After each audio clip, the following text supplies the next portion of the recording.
Well, hello, welcome to a reading through of Iliad book 22. So, to appreciate the work properly, you need to get a very good commentary. There's a number of these commentaries around. All I'm going to do is just to go through and translate the Greek as best I can, perhaps explaining some of the grammar and some of the forms. It's assumed that you've already learnt quite a bit of classical Greek, and in particular that you've already had a little bit of experience with some Homer, because I won't be explaining every little bit of it. I've scanned just the first couple of lines just to remind you about the Homeric hexameter, and so the first line has been scanned. It's hos hoi men kata astru per fudsotes e utenebroi. And I'll leave you to read the second line. You'll notice in the second line we get synodzesis here. The omega and the alpha get counted together as one long syllable. The story here, the structure, the story of this book, book 22, really begins back at the end of book 21, where Achilles is pursuing Apollo. And Apollo has turned himself into the image of Agenor, and he's led Achilles a merry chase away from Troy in order that the Trojans can, all except Hektor of course, can manage to get themselves safely back within the city walls. And Achilles thinks he's chasing after Agenor, and he's about to discover that it's not Agenor at all, it's actually Achilles. The book is very highly structured. The structure of it consists of three speeches, one from Priam, Hector, and Hector in the first part. So Priam and Hector are looking down and seeing Hector outside, and you get a speech from Hector. And these are balanced by three speeches at the end. Again, one from Priam, one from Hector, but by this stage Hector is dead, and so his wife Andromache gives the speech. And these speeches enclose the chase and the flight scenes. So without further ado, I'll just start translating. I won't read through the Greek. My pronunciation's not particularly fantastic. I will read occasionally bits and pieces, but I won't formally read through it. But it does begin, hos hoi men kata astu pep fudzotes e utenebroi. So they, the ones, pefudzotes, having fled in panic. It's a participle, it is a perfect participle, it's formed from fugo. Kata astu, as I mentioned, there was an original digamma in here, and hence you've got two vowels together. So thus they fled in panic about the city. Ute, like to nebroi, like to fawns. And they were apet psukon te idro. Now, idro is a word meaning sweat. So it's literally they cooled down their sweat. We would say they dried off the sweat. And pion for epion, eros from pino, and they drank. And they achionto. Well, we'd probably translate it as they slaked their thirst. Achionte te dipsan. The usual meaning of this verb is to heal, generally of healing wounds. This is the only example, I think, in Homer of this word meaning to slake one's thirst.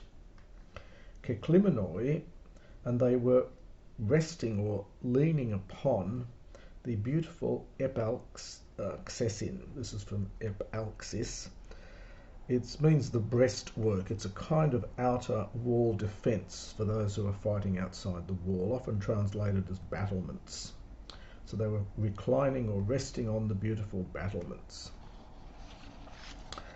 But the Achaeans, now Isan is from, it's an imperfect from Amy, normally for Asan, I think.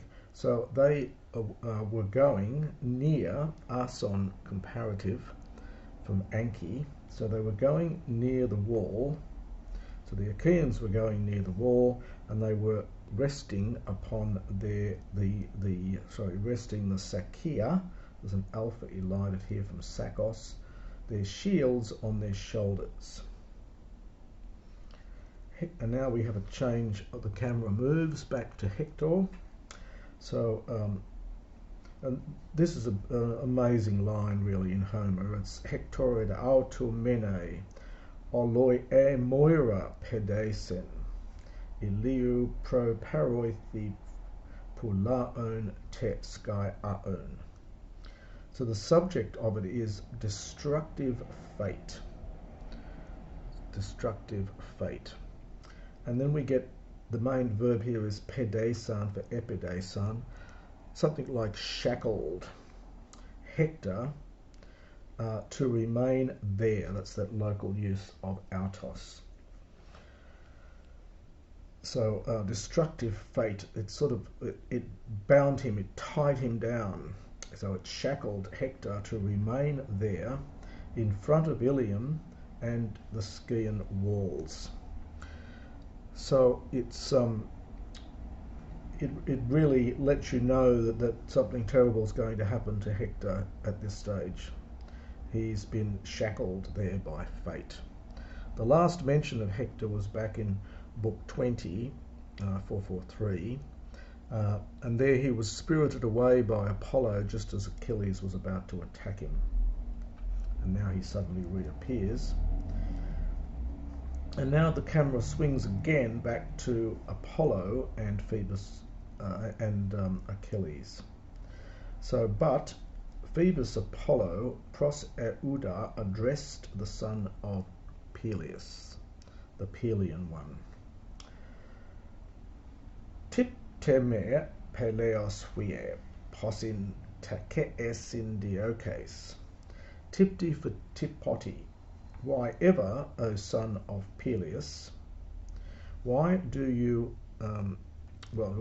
chase after? Dioko is to pursue.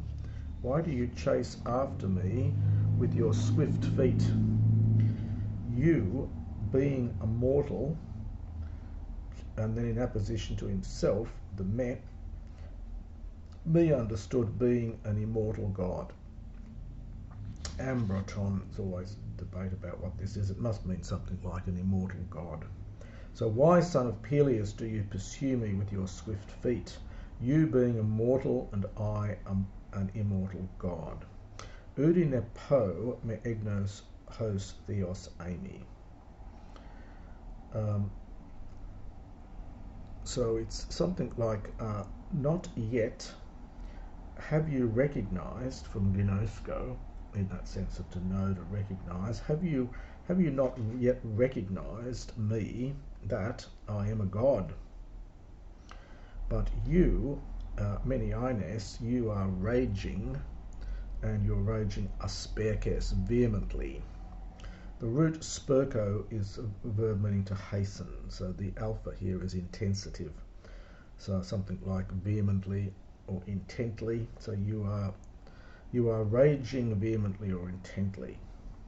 So finally Apollo, now in the guise of Agenor, suddenly says, well, I'm not really Agenor, don't you realise yet that I'm really Apollo? Enu toi uti mele troon ponos. A nice lot of particles here all run together. So it's something like surely, and it's really a rhetorical question. There is no concern to you at all for the ponos, literally for the effort of the Trojans. We would say that the effort of pursuing the Trojans, the fight with the Trojans. So, in other words, you don't seem to care less about the fight with the Trojans, whom you have routed from Phobio, and who, in fact, for the day, Alen is for alesan, aorist passive from alo, to shut in.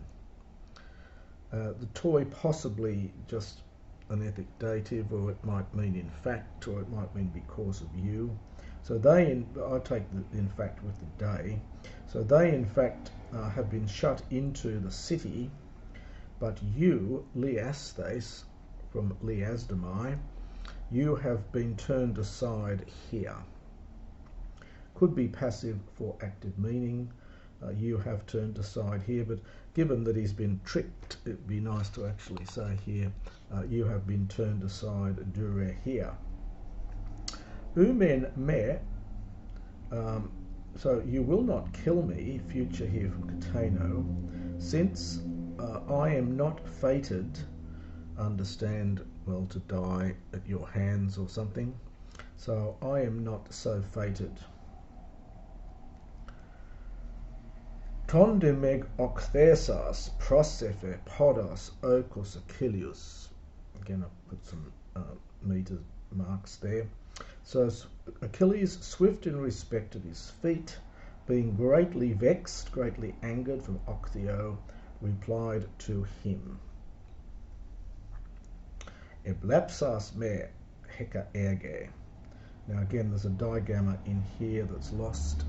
In fact, there's two digammas. There's weka werge. Blapto has the sense of to harm. Well, yeah.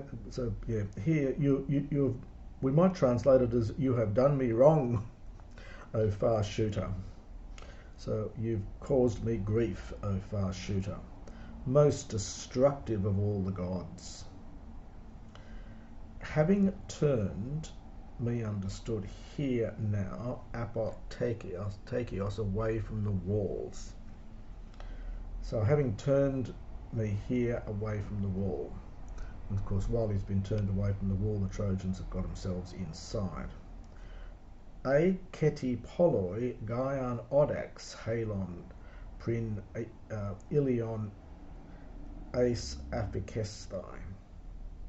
For indeed, still many, understand, Trojans, and we get a ke here, so literally would have taken the earth odax in their teeth.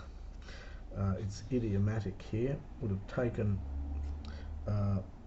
the other words, they would have bitten the dust, to put it into modern parlance. So many would have bitten the dust before they entered into Ilium. Non de emma mega kudos Ophelio, but you have deprived me now, you have taken away from Aphireo, you have taken away from me now great glory.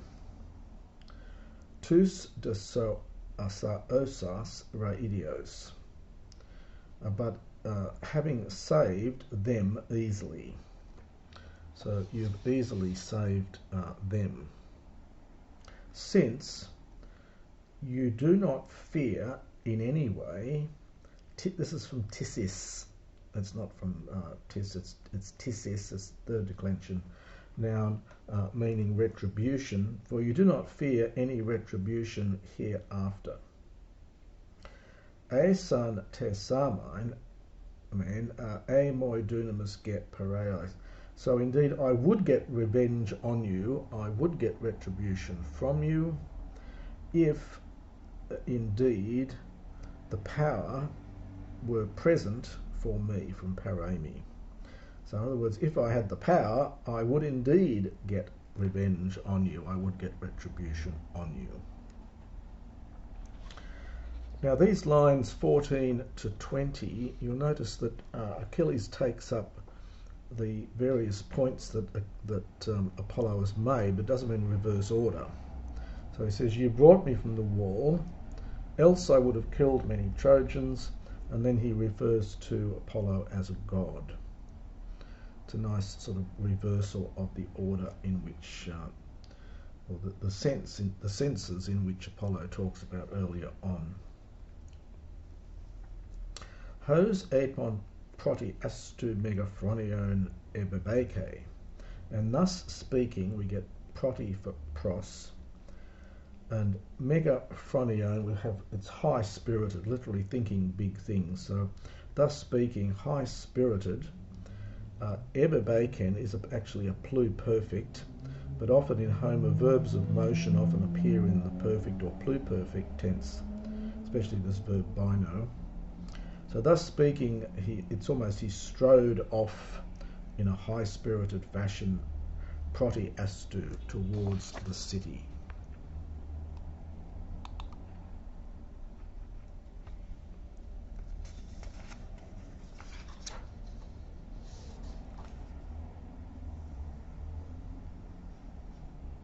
Suamenos hos thipos aethlophoros sun akesvin.